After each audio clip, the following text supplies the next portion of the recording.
The all-new Tropical Butterfly Refresher is now at Starbucks.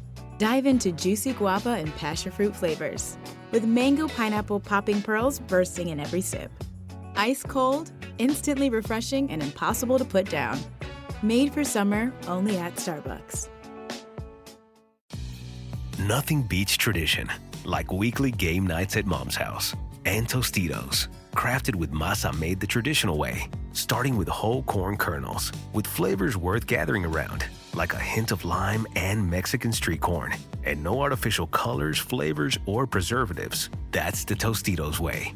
Bring Tostitos to your next game night, and you'll be winning either way. Tostitos, tradition matters. There's no place to escape to. This is the last podcast. On the left. That's when the cannibalism started. What was that?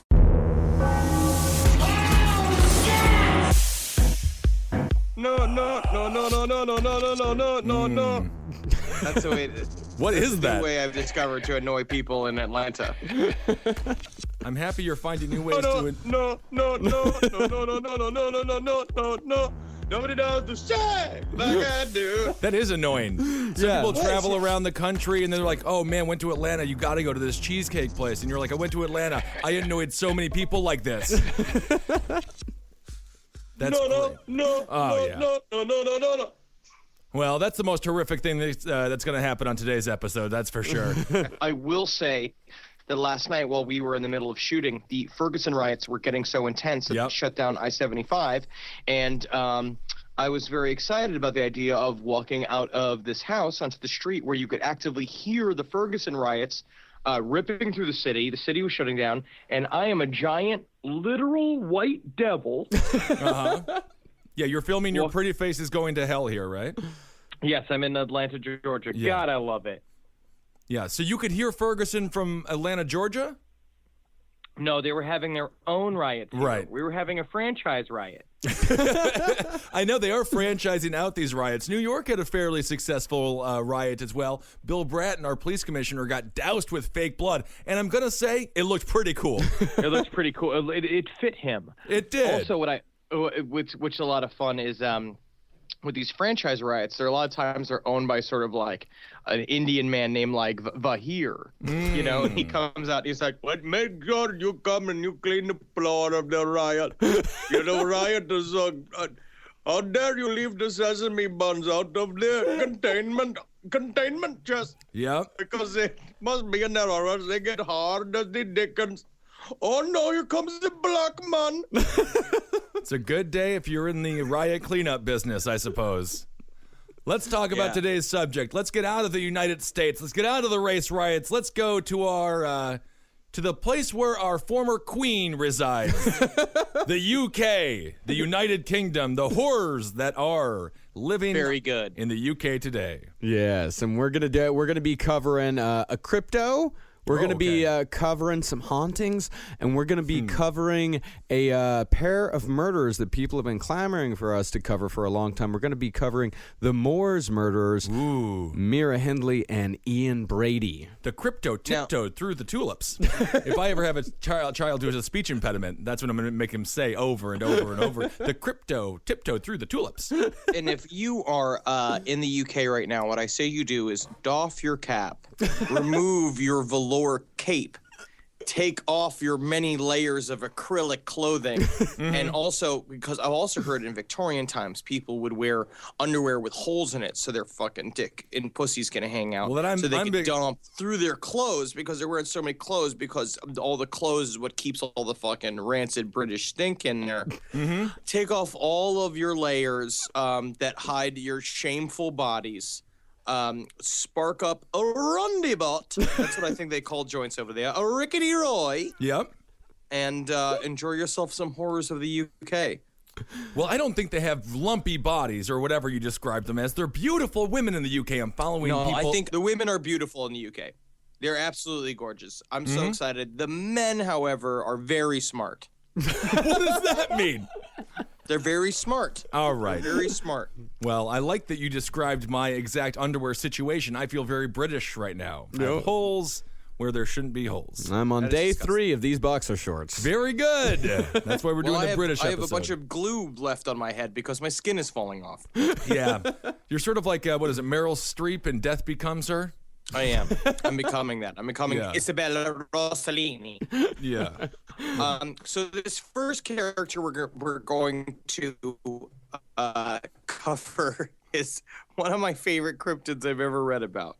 Yep. Henry, you mentioned the Victorian era, and we're going to start off with a little cryptid that first showed up in the Victorian era. He's an evil phantom. He's masked underneath a cloak. He's got fiery eyes and flaming breath. His name, Spring-Heeled Jack. Oh, Spring-Heeled Jack. Yeah, that's the run. Wears the high heels. Spring-Heeled Jack. It sounds like somebody who skips everywhere. Spring-Heeled Jack is somewhere between Tigger and Bill Cosby. Oh, can you please not associate Tigger with Bill Cosby? Good I'm just Lord. saying, Spring-Heeled Jack is a jumping groper with giant red eyes that haunted England for for like 3 weeks. Yeah. Yep. He's said to wear a black coat, a helmet, and an oilskin. He has red balls of fire for eyes and clawed hands, or hands wearing metallic claws. Cool. Witnesses differ. He can breathe white flames of horror and take gigantic leaps, hence spring-heeled. Right. And during the earliest reports, he was said to present himself in 3 disguises: a ghost, a devil, or a bear. Yeah. I mean, I feel like Spring-Heeled Jack just wanted to avoid a lot of puddles because it rains a lot in the UK. And then he's like, with any luck, they're going to treat me like I'm some sort of special crypto. Oh, yes, I'm Spring-Heeled Jack. Oh, jumpy-doo, patent leather shoes. Can't get any shepherd's pie on my shoes, and I jump. Oh, I put a sheet over my head and I'm a ghost. I put a rug over my head and I'm a bear. Oh, squeezy boobies. Off I go. Atop of my hat. That's what he is? That's Spring-Heeled Jack? He says a doff of my hat. He removes his hat, and then he just plays with your nipples like they're radio dials. Like, I like that one. This is my kind of guy. Well, let's start with the first recorded sightings. It goes back to October of 1873 with a Miss Mary Stevens, who, while on her way to Lavender Hill through Clapham Common. Worst names. Mary Stevens, honestly, though, like, for some reason, I imagine her as really hot. I imagine her, like, all wiggly, all in a loose frock. Definitely. Mary Stevens is a very sexually attractive name. Oh, yeah. Well, not everyone in the Victorian era dressed in Victorian era clothes. A lot of them were horribly poor. Ah, okay. Yeah, so some loose-fitting so rags. She, like, wrap herself in just like loose trash and mud. That's how most common people in England dressed in 1837. Well, I've seen some people on the subway in some really sharp-looking newspaper suits, so maybe they did kind of look good. Well, she was attacked by a cloaked figure who first leapt at her, then while gripping her firmly to keep her from wiggling around, sexually assaulted her and tore off her clothes. Little biddle. Oh, how many fingers can I get in your belly button? Fluffy pubic hair. No way! And as the girl screamed in horror, the assailant fled from the scene, and despite a thorough search, no trace of him was ever found. But the very next day, Spring-Heeled Jack was seen in the same neighborhood, where he jumped before a coach, causing the coachman to lose control and have an accident. He then gave out a horrific shriek of laughter and made his getaway by jumping over a 9-foot-high wall. That is kind of funny, though. If you can cause an accident. You cockney jerk. Call AAA. You piece of shit. Jumping away. I'm Spring-Heeled Jack. Yeah. Oh. It's a lot nicer than sexually assaulting someone. Much nicer. You know. But the way I imagine him assaulting women is just like slapping their boobies back and forth. Yeah, because you think of everything like a Benny Hill sketch when it comes to the Brits. Slap. Just fluffing their boobies. It's like, oh, I love how they bounce. All right. Well, just the women go, stop it. Stop it, you horrible man. I wish you were right, Henry. So a few months later, in February of 1838, he assaulted 2 more young women. He assaulted Jane Alsop, who was in her father's house on the night of February 19th when there was a knock at the door and a voice called claiming to be a policeman asking her to bring a light as he had caught Spring-Heeled Jack in the lane. It's the police, certainly not Spring-Heeled Jack. Sounds like not something the police would say, but... And as she opened the door, she saw a cloaked figure waiting there. And on handing over the candle to him, the man suddenly threw off his cloak, revealing a, quote, most hideous and frightful appearance. My dick is out. Yeah. Jack. And with fiery eyes, he spewed blue and white flames onto Jane's face and then tore off her gown and inflicted bloody scratches on her neck and arms with ice-cold metallic claws. I swipe you, I swipe you, I swipe you, I swipe you, I swipe you. And away, Spring-Heeled Jack, to the night sky, and chippity jump.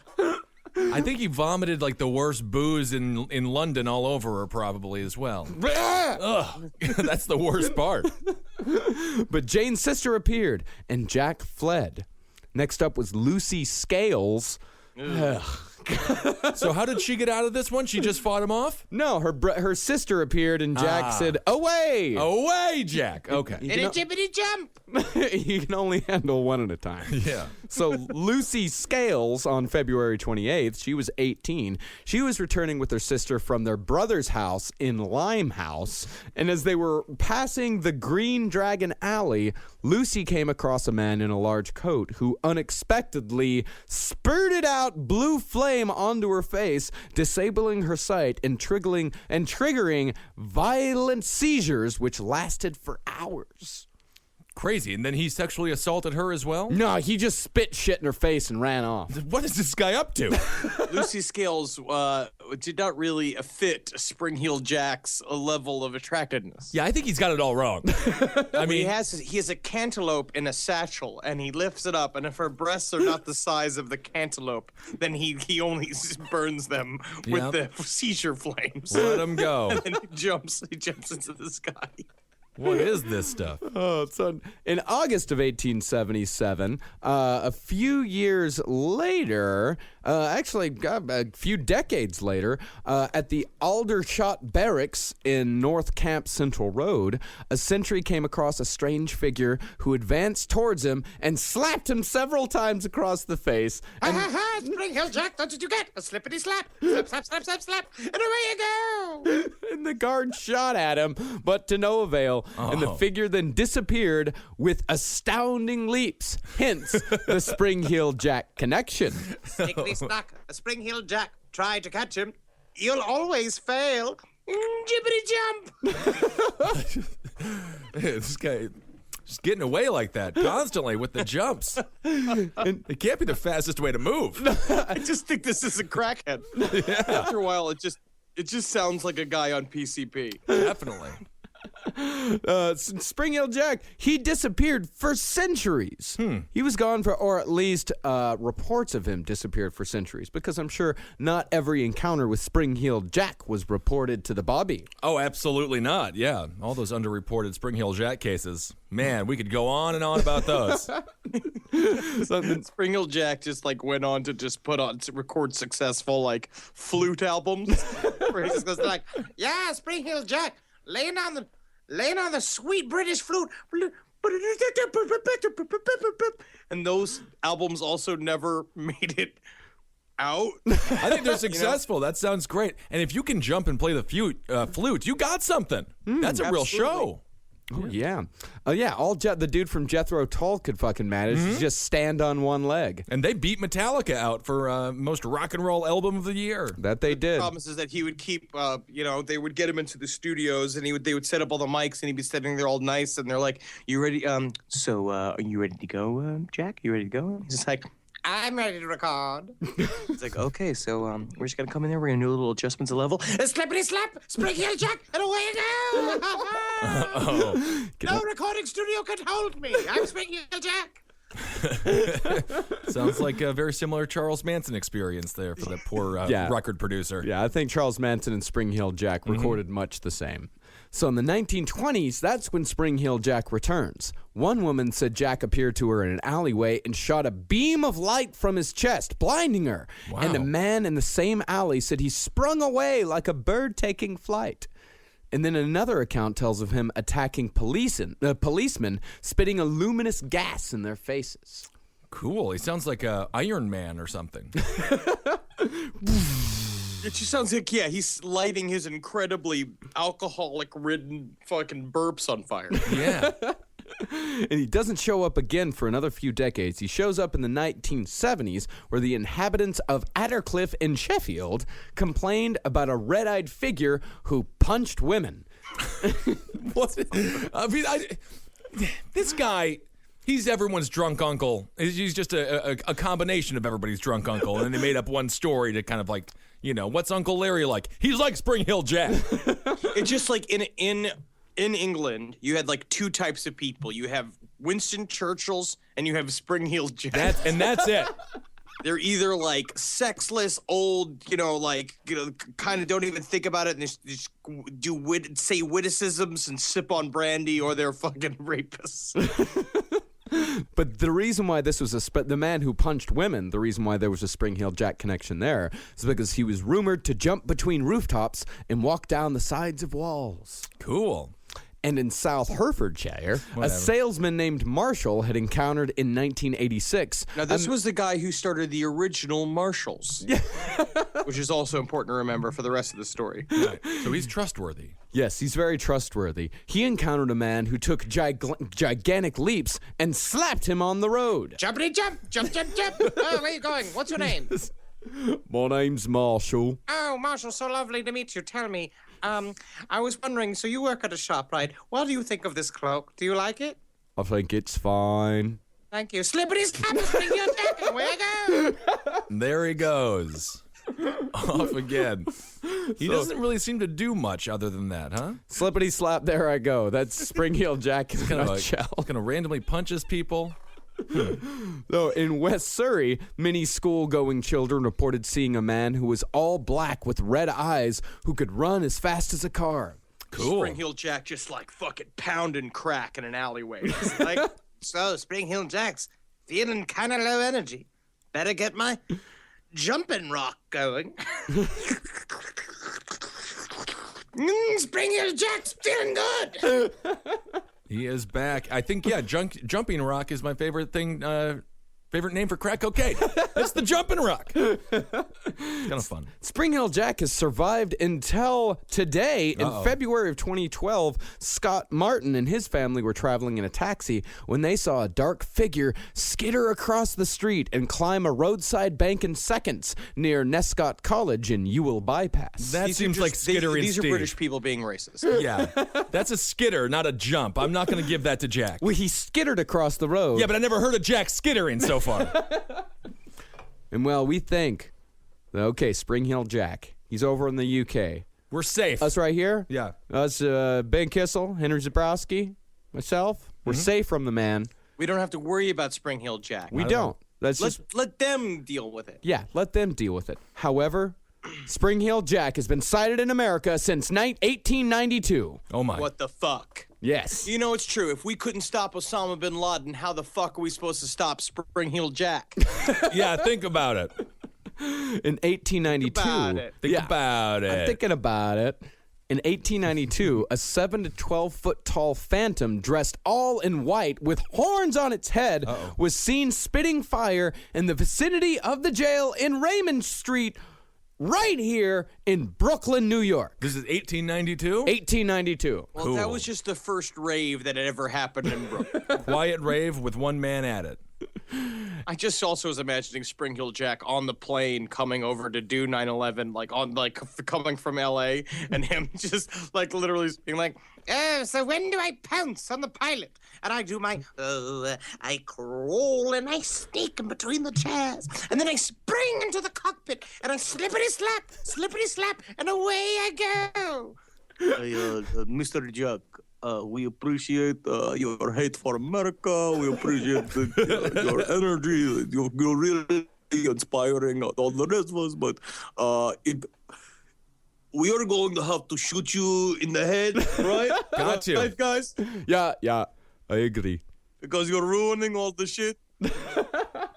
Yeah, you can't have Spring Hill Jack taking credit for 9/11. There's no way that would go down nearly as well as it went down after what they no, did. He's a liability. He's not a planner. No, he's a jumper. Yeah.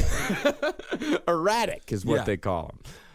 And a few years later, at exactly 11:55 p.m., out in Long Island, mind you, this guy's very regional to us, every night a specter appears at the churchyard, jumping to and fro, trying to read inscriptions on the tombstones, and when the clock strikes 12, the ghost positions himself atop a stone, spurts out 12 fireballs, no more, no less.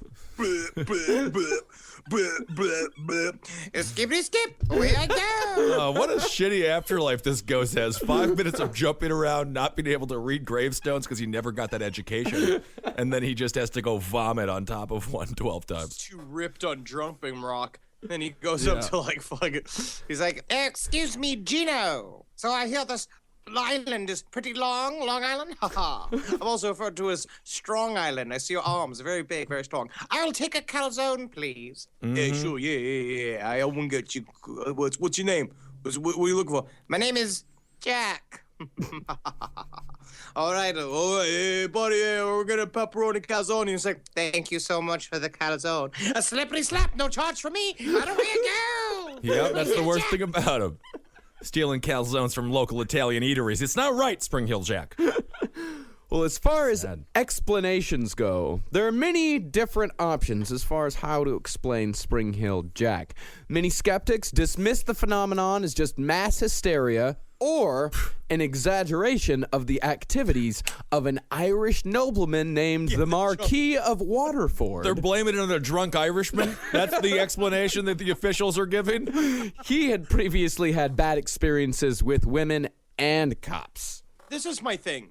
I don't think the Irish are necessarily known for their vertical leap. No, they are very well grounded. Well, what heritage does Larry Bird have? Larry Bird? He looks very Irish. Oh, the basketball? The last great white basketball player 30 years ago? He barely jumped, though. He was 7 feet tall and just shoot from far away from the hoop. He was not a physical player. Yeah, that's the thing. White people have a different kind of way of playing basketball, and we can only be good if we fall backwards weird and can still shoot. Like, that's all that white people are able to do, and then everyone's just like, I don't know how to defend that. You just falling backwards, all odd. Call it fade away, my friend. Fade away. Yeah, that's all we have. Well, there are other paranormal explanations for Spring Hill Jack. Some of them say that he's a phantom, a ghost, possibly a demon, but some say that he is an extraterrestrial being from a high-gravity world, which enables him to make the enormous jumps that he does. Okay. He's just the first scientist to invent meth alone in his lab.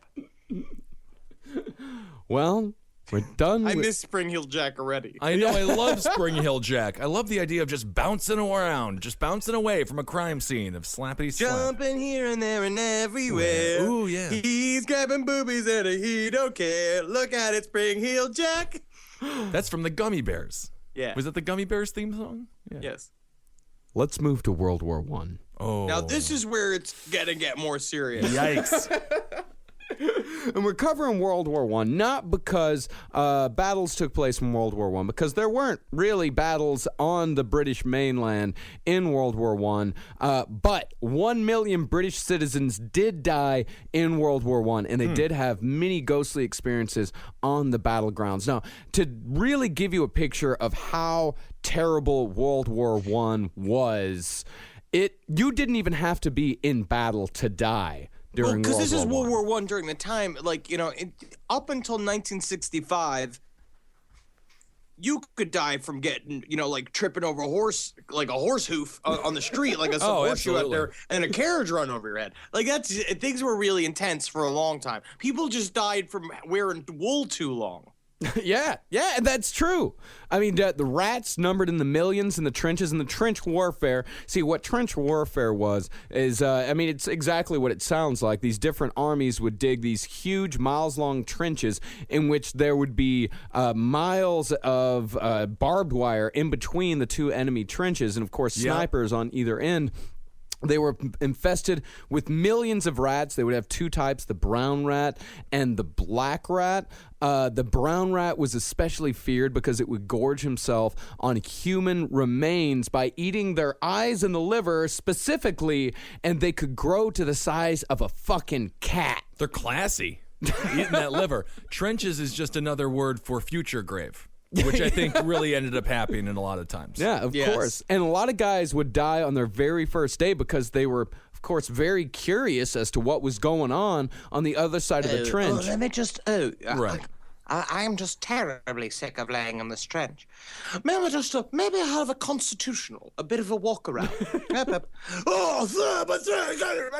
Mostly just a sniper shot right to the head. Yeah. Yeah, they would have snipers constantly working out this shit. And that's where the people say that it's bad luck to light 3 cigarettes to 1 match.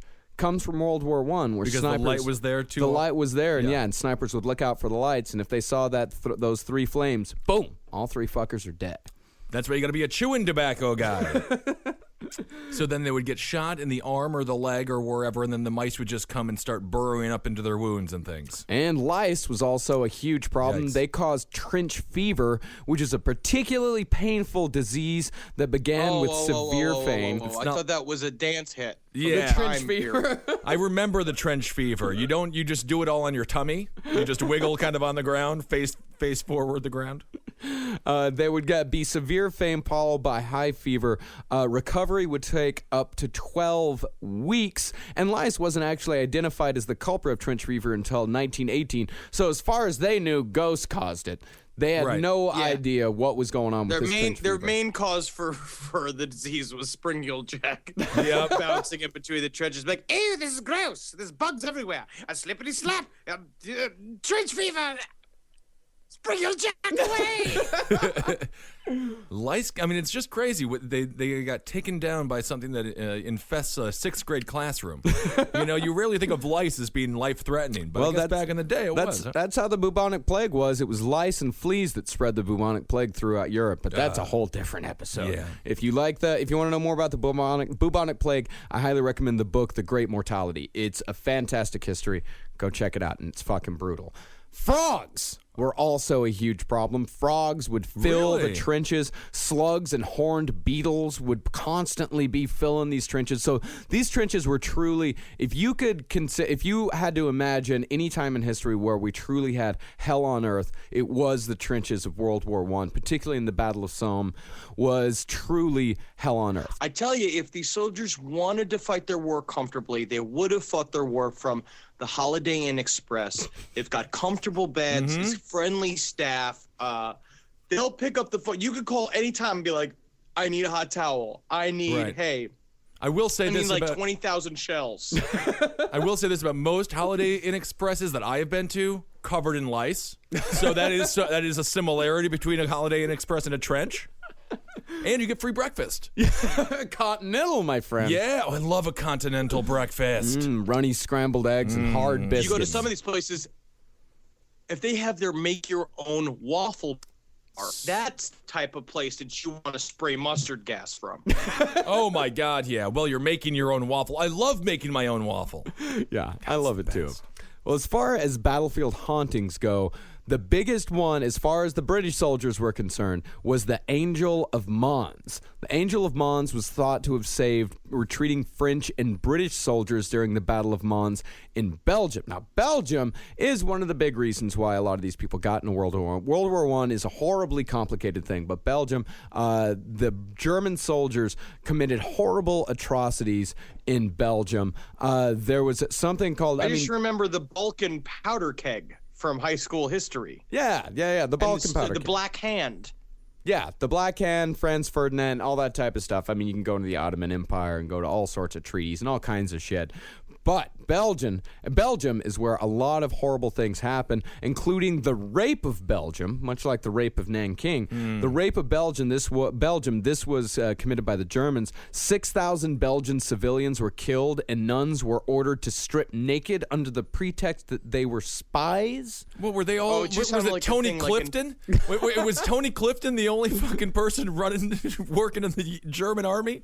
It did sound to seem like, for a second when you said the rape of Belgian, I just imagined there it was just more like them, like, tussling their hair and like changing the time on their fancy clocks.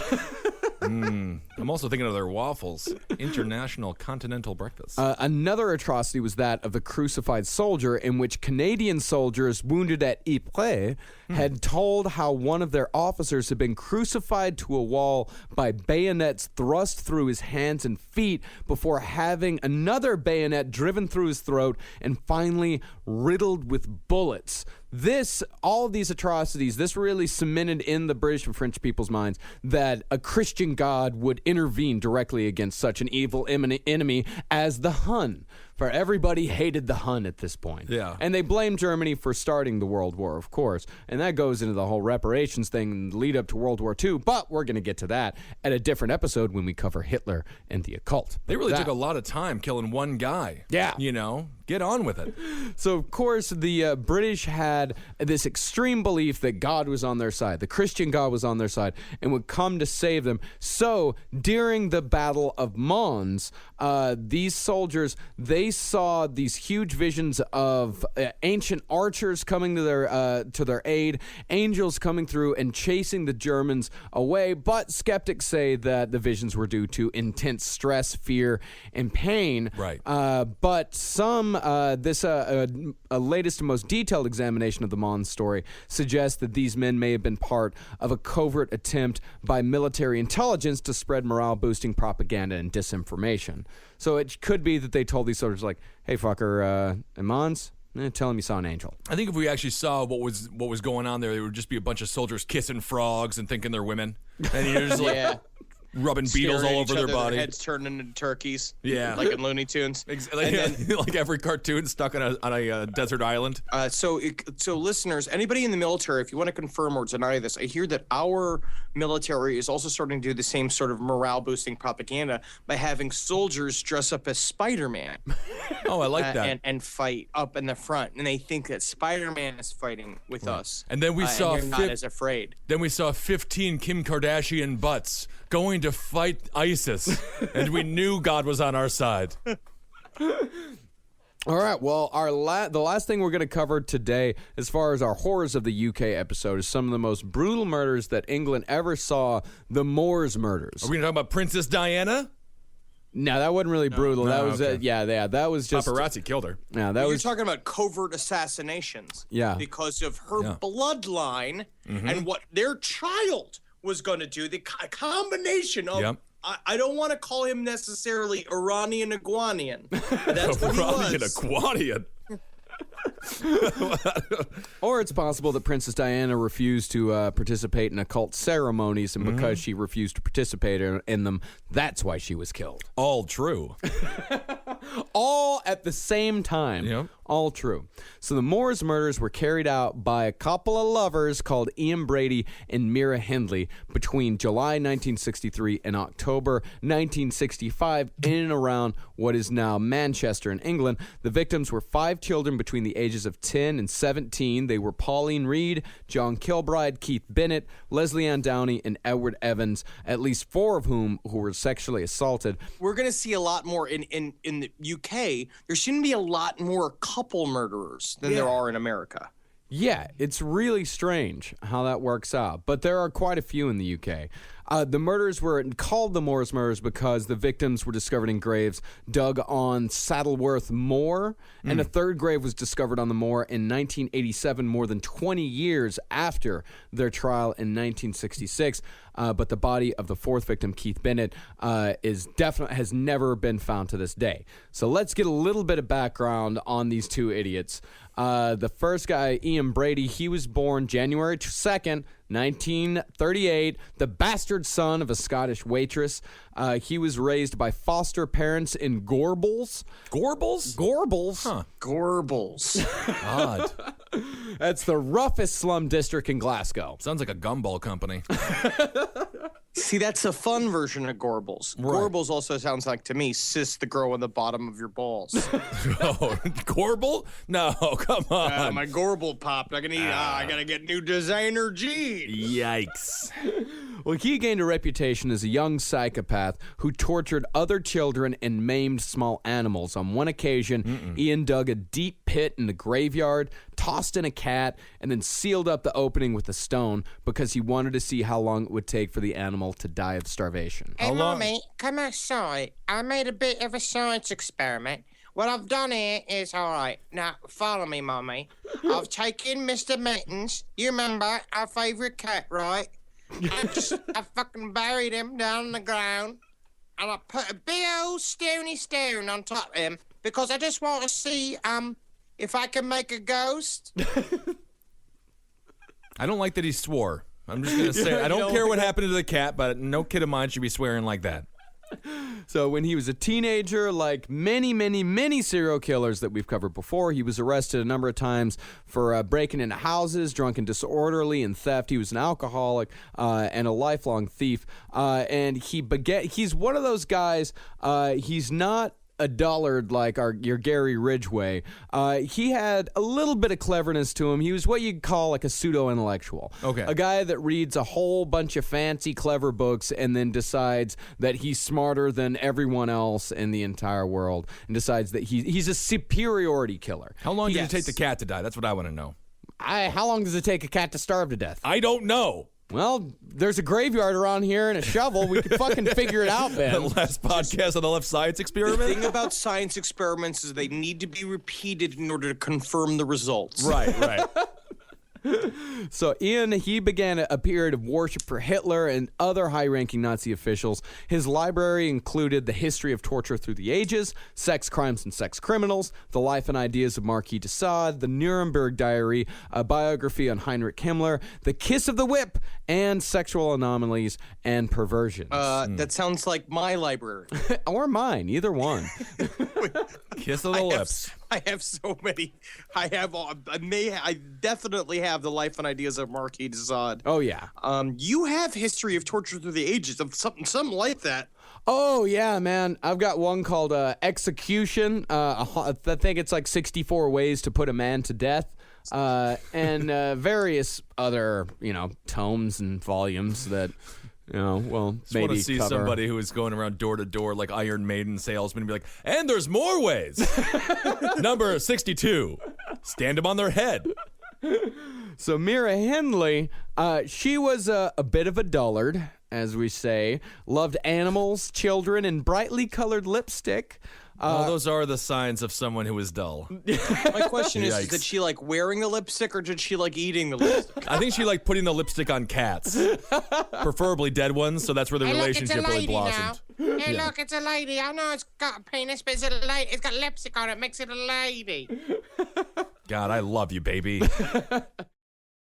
This podcast is brought to you by Squarespace. Squarespace is an all-in-one website platform that helps you stand out online. Yes, that's right. You don't have to smash your face with a hammer. You can just start a business. It's got everything you need on Squarespace, from securing your domain to building a professional site and showcasing your work all in one place. Let's say you want to show everybody how you can carve your ribs out of your lower abdomen so that you look more like a Ken doll. That's amazing. You can bring your vision to life with AI-powered design or curated templates, plus flexible editing tools that helps you create something that truly reflects your style, especially if you are somebody that is trying to corrupt the young men of America. That's what Squarespace is really going to help you. Squarespace makes it easy. It makes it easy for you to put all that together, and you just go to Squarespace and do it all. Thanks, Braden. Head to squarespace.com/left for a free trial. And when you're ready to launch, use offer code LEFT to save 10% off your first purchase of a website or domain. Hey there, everybody. Is your cell phone bill too much money? Are you getting that bill and you're like, hey, what is this? I can't believe for what? For 5G? Are you crazy right now? $100? I don't even barely got any bars when I'm just sitting in my living room, okay? You don't have to deal with that anymore. Are you ready for this? $15 a month. That's right, $15 a month on Mint Mobile. Yeah, baby. Get their wireless plan because they're just sitting there on the T-Mobile 5G network and it's just $15.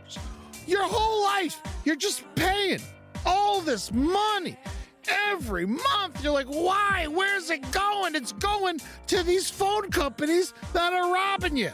So go to Mint Mobile. Let them help you talk to your mom. So get your new wireless plan for just $15 a month. Go to mintmobile.com/LPOTL. That's mintmobile.com/LPOTL. Cut your wireless bill to $15 a month at mintmobile.com/LPOTL. That's it. There's no catch. Upfront payment of $45 for 3 months, $90 for 6 months, $180 for 12 months. Plan required, $15 per month equivalent. Taxes and fees extra. Initial plan term only. Greater than 50 gigabytes may slow when the network is busy. Includes up to 20 gigabytes hotspot. Capable device required. Availability, speed, and coverage varies. See mintmobile.com. What if upgrading your windows and doors didn't mean tightening your budget?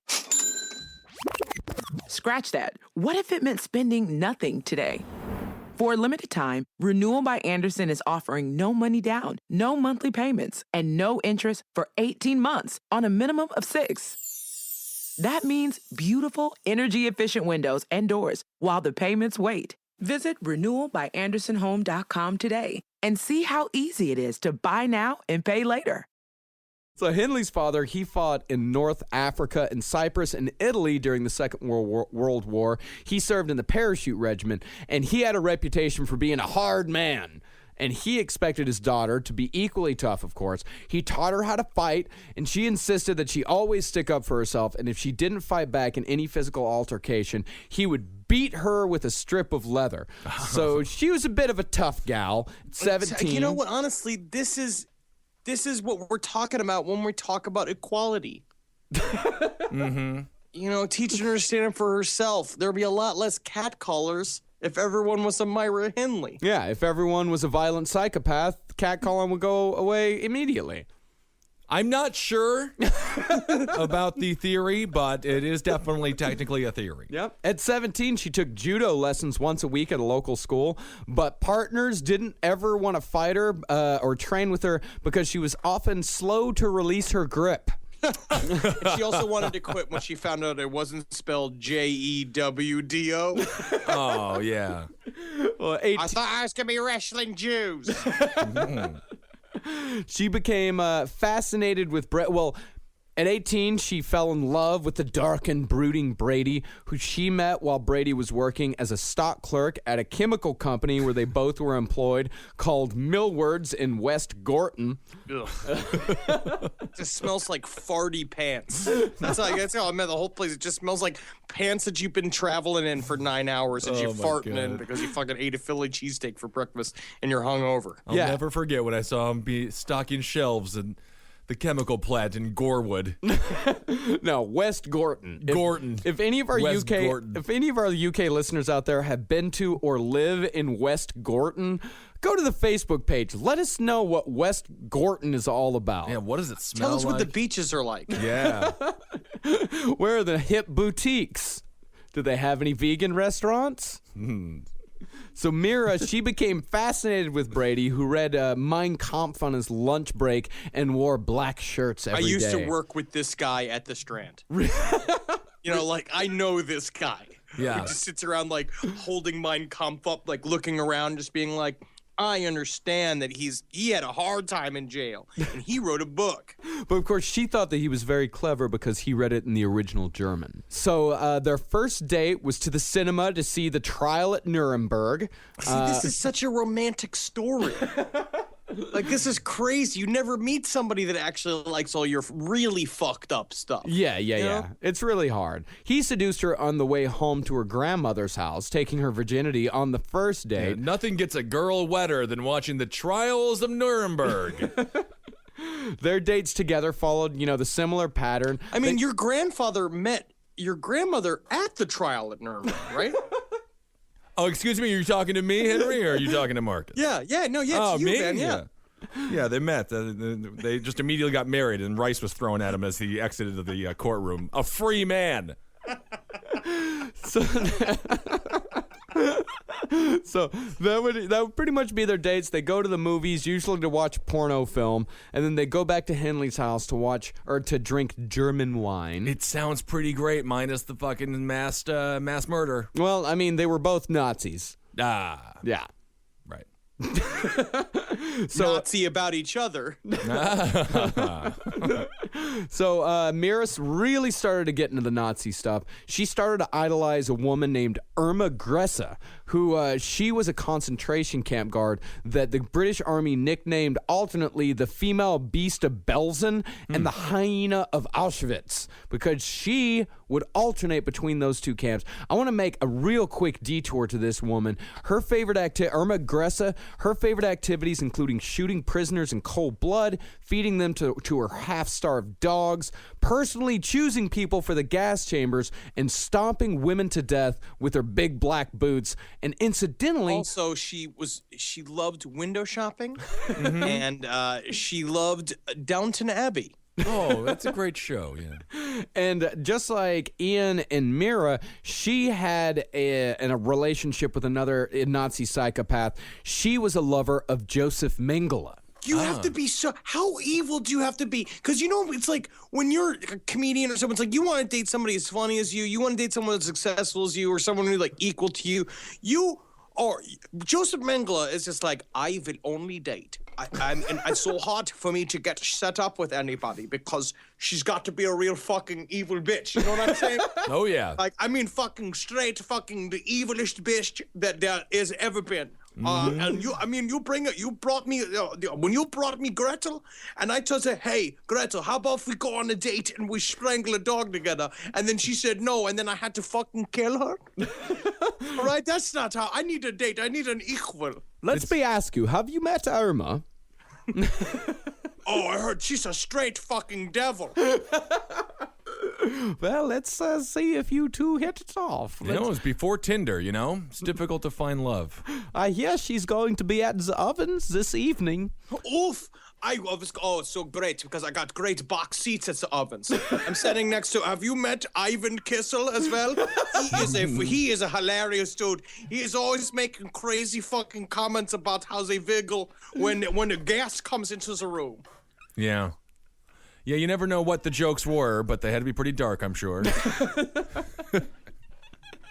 So this girl, she was 22 when she was executed for crimes against humanity. So she was executed. Yeah. Right? Oh, yeah. She was, and she was one of the few people who never showed any remorse for her crimes. And in fact, the night before she was executed, her and a couple of female inmates just sang German folk songs all night long. Huh. Like, this was one dedicated Nazi. And she had been torturing Jewish prisoners from the time she was a teenager. So this was a true fucking psychopath. I'm not trying to be like really like fucked up, but she's a little cute. Yeah, really cute. Yeah, she's pretty I'm cute. looking at her right now. She's like she's kind of thick. Yeah. In a good way.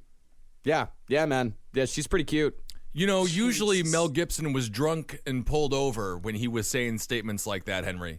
But I just want to make it clear you were sober right now. Well, I don't know, dude. I'm actually looking at a picture right now. That woman has a fucking forehead on. All right, I'm going to be the deciding vote on this one. Holy Christ, Jesus, my balls have gone into my chest. My dick is terrified. No, she is a ball stomper. She's got a nice smile. The one thing that's making me she only smiles when she's covered in blood, and as soon as the gas noise she's starts, got all that Jew blood all over her forehead, and that is a turnoff. Yeah, because you want him to smile like Charlie Chaplin. Just like, I like it when I hear him get crispy. Oh, God. Terrible. Strong German woman, though. Oh, yeah. Jesus. That is one. That's German with a capital G right there, Yeah. man. Don't mess with those chicks, man. Germans are fucking brutes, dude. Ugh. They are big, nasty brutes. No, they're delicate. A lot of them are delicate and sweet and nice. That is not. I've met I don't- many, very I've many been to- nice German people. There are amazingly kind German people. I've been to Germany, though, and the big ones are the mean. They're tough. Oh, yeah. I wouldn't mess with them. But goddamn the women. Beautiful. I kind of want to be, cause like, but then there's a part of me that just wants to be fucking hoisted up and lifted like a baby by a big German woman and have her Yeah. wash me in a tub and shit like that. Yeah, exactly. I mean, that's the other side of them, you know? God, nice big full gals. Oh yeah. All right. So Hendley, Yeah, move Mira on. Hendley, this woman went full-on Nazi. She dyed her hair blonde. She started to wear black leather boots, started dressing real sexy all the time. And about Mira, here's something that you really hear. This is something that we really heard in the more zealous members of the Manson family. She grew up with really intense religious beliefs, a super devoted Catholic. But as soon as she's with Brady, much like the Manson followers, she immediately denounced God and was completely enthralled by his pseudo-intellectual rants, type of things Right. we talk about. This is what she said about Brady. She said, "Within months, he convinced me there was no God at all. He would have told me that the earth was flat, the moon was made of green cheese, and the sun rose in the west. I would have believed him. Such was his power of persuasion, his softly convincing means of speech which fascinated me, because I could never fully comprehend, only browse at the odd sentence here and there, believing it to be the gospel truth." Where did this cheese thing start with? This whole moon cheese thing has always gotten to me. I never understood why people thought it could be cheese. Anyway. People have imaginations, Ben. I know. I was calling bullshit. We were born practical. I was calling bullshit on the cheese moon ever since I was a child. I knew it wasn't cheese. It's impossible. So at first, their antics were relatively harmless. They would pose for pictures in front of Brady's automatic camera. They would have hoods. They would have whips. They even included Mira's dog, who ironically was named Puppet. It's kind of fun. Yeah. Aww. Real fun. Real little pet dog named Puppet. Yeah. And That's Brady, cute. Yeah, and Brady, he tried to sell the pictures, but not a single person was interested in the marginally attractive Hendley. He wanted to sell him for sexual reasons? He was trying to make smut out of it? He was trying to make some smut. And no one was buying? No one was Oh, how buying. sad is that? If you have you and your girlfriend naked, like a sex film, and you're just like, hey, so I got a tape, you want it? And then everyone's like, not for us. No, can't do. Well, that's a slap in the face. Hendley was a big hip woman. Sure. Yeah, Yes. some might say pear-shaped. Yeah, I mean, I'm just, if you're going to make a sex tape and you're trying to sell it, you better be sure that you're making that sex tape with someone who can sell. Yeah. Let's just say she wasn't Hitler's ideal. No, it doesn't sound like it. So the couple had been seeing each other for about 2 months before Ian moved into Hendley's grandmother's home. And less than a month later, the first victim would be dead. Yikes. First victim, Pauline Reed. On July 12th, Mira drove her minivan while Brady followed her on his motorcycle. And by the way, it took Mira 3 times to pass her driving test. Yeah. Sorry, I keep. Which one's the turning knob? Which one's is it? The big one in front? It's one right in front of you. It's in front of you. I can't be doing this. So Mira's job was to pick up a female hitchhiker, which she found in 16-year-old Pauline Reed, who was a friend of her younger sister Maureen. And Mira told Pauline that she was on her way out to the moors. And moors, if you don't know what those are, they're bleak, windy, grassy expanses of essentially useless wasteland. Beautiful. Absolutely A lot beautiful. of the UK is moors, right? Yeah, a lot. Well, northern UK. A lot of northern UK is moors. So it's like our Long Island. Something like that? Yeah, I would say it's maybe closer to grasslands. Oh, okay. Maybe like the Midwest, but with a lot of hills, green, beautiful. Like Yorkshire, Manchester, a lot of that. Those are a lot of moors. Beautiful places. Oh yeah, absolutely beautiful. And Mira told Pauline that she had lost an expensive glove out on the moors, and she was wondering if Pauline would help her find it. And Mira said, "Hey, if you help me find my glove, I'm gonna give you a bunch of records." Sounds like when you beat a video game, but you're like, I still want to play it. What's the other mission that I haven't done? Go find dipshit's glove in the field. It sounds awful, like the end of Borderlands or something. It's a fetch mission, yeah. Yeah, it sucks. So at the moors, Brady, who had been discreetly following the duo in his motorcycle, attacked Pauline, raped her, and cut her throat. Jesus. And while Mira claims that she stayed in the van as the crimes took place, Brady maintains that Mira also committed sexual acts on Pauline. And afterwards, they buried her body on the moor, and then when they returned to town, they passed by Pauline's mother, who was already out looking for her missing daughter. Did they say anything to her, or they just saw her? They didn't say nothing to her. They just crazy. saw her. Like, oh, look, she's looking for, not going to find her. Hey, you want to buy some smut? We got piles of smut. Nobody's buying it. As Pauline's mother, don't bother her. Any opportunity, baby. You know I'm a businessman. What are we going to do with all this smut? So the next victim was John Kilbride. He was killed on November 23rd, 1963. He was 12 years old. They picked him up, telling him that his mother would be worried he was out so late. Come on, I'll give you a ride home. But then she told him, hey, listen, Johnny, I got a bottle of sherry back at my place. Why don't we go drink some of that? Johnny was like, okay, yeah, let's go. This is what happens when you let kids drink wine by the time they're 2 years old with this European stuff, man. Then on the way to the house, she said, oh, no, wait, I lost my glove out on Another glove mission? Another thing, Mike. Come on. Lose a shoe. I happened to lost my it's not my shoe. What's the top shoe? What's the shoe It's for a the top glove. half for your body? Hat. My hat. My hand hat. My hand hat. My glove. You My lost a glove. Okay, I'll help you find your glove. Let's move on. So, Brady, of course, was out there waiting. He raped the boy and strangled him with a shoelace after he found his knife was too dull to cut through John's throat. Sawed at it and sawed at it and sawed at it. Jesus Christ. And then took the shoelace off of his shoes and strangled the boy. And police would later find the boy's body by identifying landmarks and a picture of Mira posing at the grave with her dog, Puppet, who incidentally died in police custody. And when Mira found out that the dog, that Puppet, had died in police custody, it was one of the only times she ever showed any emotion because, like Hitler, Mira also loved her puppies. Sure. There's something about those Nazis and puppies. Like in the bunker, when they were shutting down the bunker, when they were closing up for good, they got the sweetest death. His two schnauzers. Yeah. They literally got fed like a very gentle poison, and they died in their sleep when everyone else got shot in the fucking face. Yeah, they were named. One of them was named Blondie. The creepiest thing is when somebody dies and they have all their dogs euthanized to be buried with them. Oh. You ever hear those You stories? can do that? Yeah, you can do that. You can, yeah. It happens. It happens every now and again. It might be a state-by-state issue, but... Well, I can't wait till I die and Ben and Marcus are euthanized to be buried with me. You're not a pharaoh. So we can do Whoever podcasts dies in first. the afterlife. We have to make a pact right now, guys. Whoever dies first, we must both kill each other. Oh, yeah, definitely. Yeah. Oh, yeah. I mean, oh, man. That'll be great. I mean, I was thinking we could just, be replaced. Oh, yeah.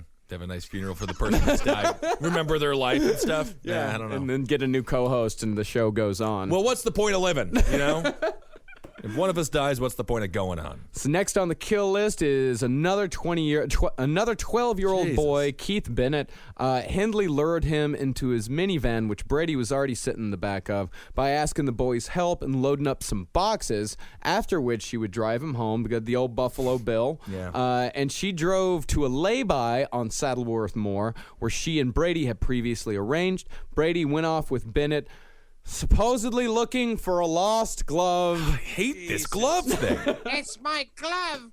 I just, it's hard to hold on to a glove.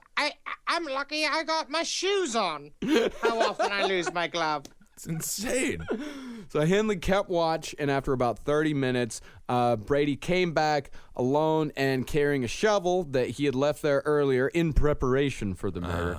And when Hindley asked how he had killed Bennett, Brady said that, of course, he raped the boy and then strangled him with a piece of string. At Now, some there's a point, thing between the string and the other thing. It just sounds like they're killing them as if they were like the mice that hang out with Cinderella. Like it's all weird, tiny things.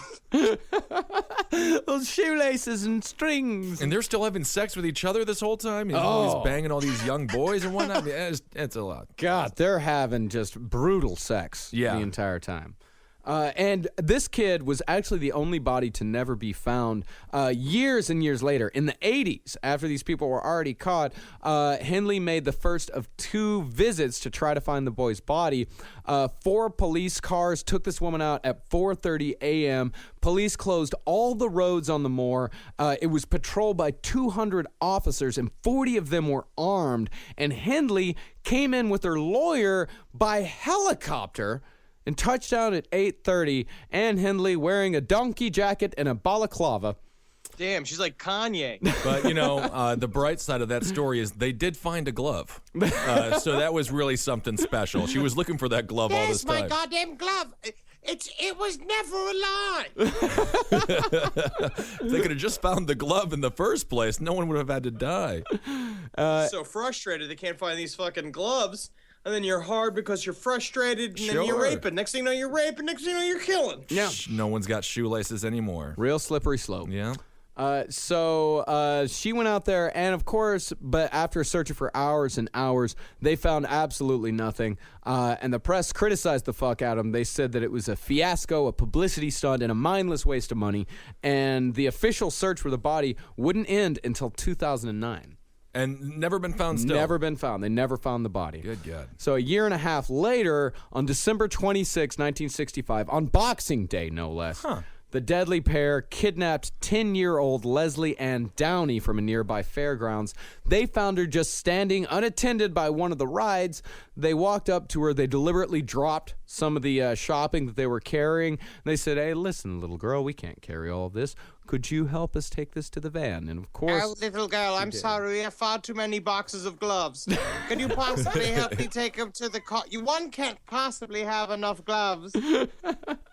And in what is most possibly what is definitely their cruelest murder, they took her back to the house where Brady set up a light and a camera and forced the girl to pose for illicit photographs, and then he turned on a tape recorder to capture her pleas for mercy, and he raped her for 13 minutes. And Henley... How'd you know it was 13 minutes? Because they played the tape in court. Christ. Yeah. And that tape that they played in court, that would cement their reputation as England's boogeymen for years and years to come. I mean, it's they would in England. My ex-girlfriend who grew up in Yorkshire in the moors, her parents would tell her when she was being bad, if you're bad, Mira Henley will come and get you. Crazy, yeah. They were actual boogeymen that people would use to scare their children. Whereas when we were kids, if you would have told us that Jeffrey Dahmer was going to come and get us, fucking cool. Yeah, it would have been pretty awesome. Yeah. Rock and roll. Yeah. AC/DC, Mom. So Henley, she maintains that she went to fill a bath for the little girl, and she found the little girl dead when she returns, but Brady maintains that Mira had insisted on killing Leslie herself with her own 2 hands with a 2-foot length of silk cord, which, this is fucked up, Henley would later... She used to enjoy playing with the cord in public, just in the secret of knowledge of what it was used for. So I don't mean to ruin our afternoon, but even you just playing with it, the silk cord is creeping me out. I'm not into it anymore. We've already killed a bunch, and so I just need a break. I think we should just watch some like Cheers or something and just something light, have a nice afternoon. She told the cops that natural causes is what killed the 10-year-old? Well, she said, she maintains throughout all this, she said that she never participated in any of the murders, never participated in any of the raids. The only thing she participated in was luring the victims. Oh, okay. Yeah, she said that for years. I don't believe it, Marcus. She's a killer and a rapist. Yes, she is. In October of 1965, Brady, for some reason or another, decided that he wanted to form a gang. The One Glove Gang. The One Glovers. So he chose as his first member Mira's unemployed brother-in-law, David Smith. Now, Smith, he was 17 and had a record of violence, which included wounding with intent to harm when he was 11, and he, of course, had a heavy drinking habit. And Smith, like Mira, developed a complete infatuation with Brady, and the three would drive around the moors in Henley's minivan, just talking about future gang activity, what are we going to rob, what are we going to do. Typical. And they practice target shooting out there because Mira was apparently a crack shot. She was a part of the rifle club. It's sort of like that scene in the movie It, where Bev is a very good slingshotter. She's very good at slingshots. I remember that. Yeah, they said it's like it was meant to be Bev. It was like that, yeah. Mm-hmm. So Brady, he would brag to Smith that he would brag to Smith all the time that he had killed multiple people and he had buried them on the moors, and he had the photographs to prove it. He said, "I've killed 3 or 4, and I'll do another one, but I'm not due for another one for 2 or 3 months, but it will be done." Oh, all right. I will say, honestly, though, it does sort of feel like the very beginning of the Police Academy movies. Yeah. So some months later, Mira, she woke Smith up in the middle of the night, and she said, "Hey, I need you to walk me home." And once she was there, she lured him inside with a promise of miniature bottles of wine. And as Dave Smith walked inside, he found Ian on the living room floor, crouched over 17-year-old Edward Evans, raining blows down on his head with a hatchet. And the pathologist later counted 14 wounds in Edward Evans' head. And during the struggle, the screams and shouts. By the way, don't forget, they still lived with Mira's grandmother at this point. Yeah. The whole time they were living with Mira's grandmother. Shouts woke her up, and Mira went back, reassured her, like, "Hey, listen, everything's fine. We're just having a bit of a fight down here. Why don't you go back to bed?" And, of course, the grandmother went back to bed. You saw that with Dahmer as well when he was killing a dude down in the basement. Told Granny, just go back to bed. Grandmas go back to bed. That's what they do. Grandmas always go back to bed. So grandmas always just go back to bed. They never stop the serial killer. Right. So after raining the blows down for a little while, Brady, he just remarked, he said, "This one's taking a time to go." And he grabbed a cushion and tried to smother Evans with it. And when that took too long, Brady took a length of rope, strangled him to death. And with the boy finally dead, Ian said, "That's it. That's the messiest one yet." And then the darkest use of the Benny Hill theme ever. They used that to sort of underline their whole actions, and it was macabre, but it still fills the annals of British comedy. It sounds like it. How did one of the worst scenes of all time. How can't you kill him? 14 blows to the head with an axe? Yeah. I mean, that. Oh, a hatchet. Yeah, but that's a lot. Yeah, it's enough. Yeah, it's enough. Yeah, because it turned out to be a rubber axe, and then their wife came in with with 2 balloons in front of her tits, and it was It's like you have the hatchet, you hit him 14 times in the head, and then you're like, "Oh, I better go with the soft thing that people lie on for comfort." Went to the pillow. Went to the pillow. Hatchet to the pillow. Hatchet to pillow to rope.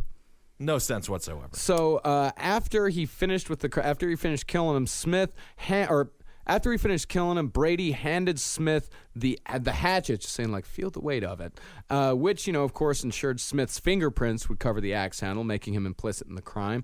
Then the trio mopped and scrubbed the room to remove the blood stains. Smith, naturally too frightened to refuse because he had just seen this psychopath, who he knew was a psychopath, kill a man. So he just helped out with it, and he even helped Brady truss the boy up like a chicken, knees to chin, and wrap the boy in plastic before carrying it upstairs to dispose of later. And as they carried it upstairs, Brady quipped, "Eddie's a dead weight." Yeah, that's why. And in one of the most British things these people could possibly do, after leaving the body in the vacant room, the three then returned downstairs for a cup of tea. Mm-hmm. So as far as capture goes, Dave left in the early morning hours and promised to return with a pram to remove the body from the house to the car. When he arrived home, he became violently ill and confessed to his wife what had happened. And of course, he was terribly afraid of Brady, so the two waited until daylight. They, when armed with a knife and a screwdriver, made their way to a phone booth call the police. So at 8:40 This that is what morning, happens when you try to start a new gang. You can't just bring a dude into the fray if he hasn't been properly fucking indoctrinated. Yeah, you got to be really sure they're super into it. So at 8:40 that morning, a police superintendent that was dressed as a baker's roundsman knocked on the door of the killer's house. And when Brady opened the door... Sale. I hope you like pies. Oh, you know I love pies, Brady. This one's got is it a handcuff in it? So when Brady opened the door, he immediately identified himself because, of course, it's a baker. Maybe he's bringing pies. The superintendent pushed his way past Brady to find Henley laying on the couch wearing nothing more than a vest. Oh, my. And as Brady was getting dressed, he said... Eddie and I had a row and the situation got out of hand, for cops raided Brady's house and found the bloody corpse still wrapped in plastic. And searching the residence, police found a key to a train station locker in the spine of a prayer book called The Garden of the Soul that Mira's aunt and uncle had given her for her first communion. And inside the train station locker were the pictures and the 13-minute tape recording of the murder of Leslie Ann Dowley. And I like during this here, it's like during the initial investigation, Myra said in true Nazi form that she was only following orders. Yeah, in true Nazi form. That's what she said. As soon as she got caught, she's like, oh no, I was under the spell of him. I was only following orders. Sorry. It's just kind of funny if you think about a bunch of like bakers doing all of the detective work. Yeah. That's a problem. It's like flour. In Scotland and in these areas, a lot of times it's like how we used to have like barbers and surgeons. They have people that are like bakers, cops, teachers, policemen, senators. Yeah. So police search in the house at Whortlebrook Avenue also found an old exercise book in which the name John Kilbride had been scribbled. And that made them suspicious that, of course, these people were probably involved in the disappearance of all of these kids. They found a big collection of photographs, and a lot of them were taken out on the moors. And 150 officers searched the moors, looking at locations that matched their photographs. And a close neighbor to Mira and Ian, who they had for some reason befriended and didn't kill, this 11-year-old kid named Pat Hodges. Brady and Hindley would take him out to the moor, and they point out their favorite spots to him. And, of course, cops went out, and October 16th, they found an arm bone sticking out of the peat. And officers, they thought that they had found the body of John Kilbride, but instead that body was actually Leslie Ann Downey. Yep, and then the detectives, they were able to, they found another spot 5 days later. They found the badly decomposed body of John Kilbride, and the search for bodies continued, but with winter setting in, it was called off in November. I'm too cold. Just take a break. It's almost Christmas. I got to do some shopping. Oh, my God. Wow. All right. Well, that's the Moore's murder. Very interesting. No, not yet. There's more. There's more. Yeah, there's more. There's just a little bit more. The trial, very interesting. Yeah. David Smith, he was brought in as a chief prosecution witness, but during the trial, it was revealed that he had actually entered into an agreement with a newspaper guaranteeing him the equivalent of 20,000 pounds. That would be about $40,000 in 2014 money for the syndication rights to his story if the murderers were convicted. But the judge called it a gross interference with the course of justice. And Smith finally admitted that the newspaper was the News of the World, which had already paid for a holiday in France for him and his wife, and was paying him a regular income of £20 per week, as well as accommodating him in a 5-star hotel for the duration and of the I'm filming trial. a television show, and I'm put up in what is probably a whore's motel. Yeah, it's kind of fun to be there, though. Oh, yeah. And Smith, of course, despite being the main witness and despite being the guy that turned in the Mira and Ian, he was nationwide pariah for years and years. Yeah, his wife, he got death threats all the time. His wife got death threats. So his life was pretty much over because, of course, he hang out with these idiots. Right. Yeah. And so the tape recording of Leslie Ann Downey was played in open court. Yikes. Yeah. And Hindley, she admitted that her attitude towards the little girl was brusque and cruel. But she claimed that that was only because she was afraid that someone might hear the little kid screaming. And she claimed that when Downey was being undressed, she was downstairs, and when the photos were being taken, she was looking out the window. Which is one of her biggest hobbies. Yeah. Yes. So, and she said when she the kid was being strangled, she was running a bath.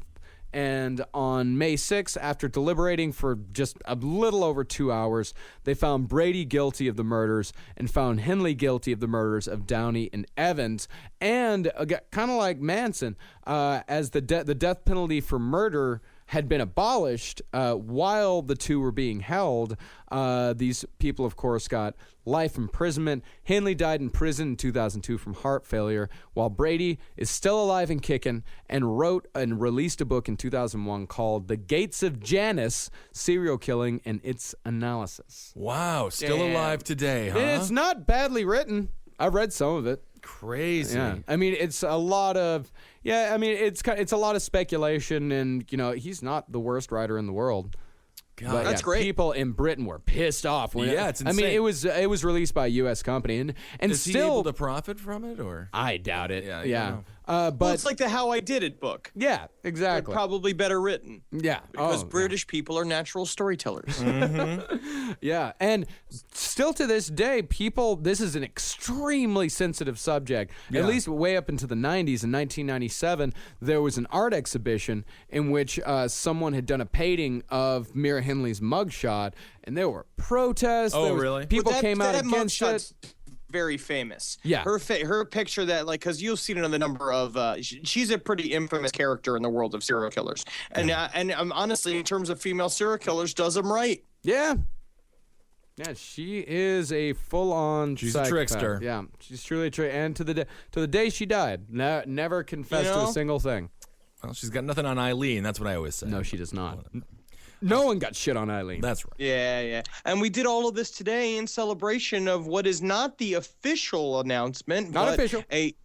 an idea of beginnings of research for when we will possibly be in the UK somewhere around the end of March 2015. Mm-hmm. Yeah, that would be very exciting. Oh, yeah, in the works right now, ladies and gentlemen. So not the official announcement, but working announcement. on it. Working on it. And We're not working official. on it. Working on it. Thanks. Just gotta dot the T's and cross the I's. That's right. And I have to learn how to jump and wear a cape. Yes. It'll be great. Oh, nice podcast on the left. I love the podcast. But please come closer. Oh, Henry, it's so lovely to meet you. You're so funny on the show. Smackety smack, smack your tits, jump it away, smack your check. All right, everyone. Thanks so much for listening. Let's do a Hail Satan. Hail Satan. Hail Satan. And a Heil Geen. A Hail yourselves. Hail me, if you would. Let's do a Magustalations. Magustalations. Go to follow us on Twitter. Yeah. That's at Henry Loves You. That's at Marcus Parks. And I'm at Ben Kissel. And don't forget to get your Last Podcast on the Left t-shirt. Go to cavecomedyradio.com/last podcast on the left. And if you donate $25 here in the U.S., you get a t-shirt. And if you donate $40 overseas, you get a t-shirt as well. They look awesome. Thanks, everyone, for joining the Facebook page and keeping the conversations going. And if you order from the UK, we'll send you a glove. So that'll be kind of exciting. We know how your people are always missing little one. Children. No, don't even worry about killing the kids. We'll just get you a glove. And also, don't forget to go to podsurvey.com/last to take the survey and get us some advertisers. Awesome. All right. All right, Hail Satan. Bye.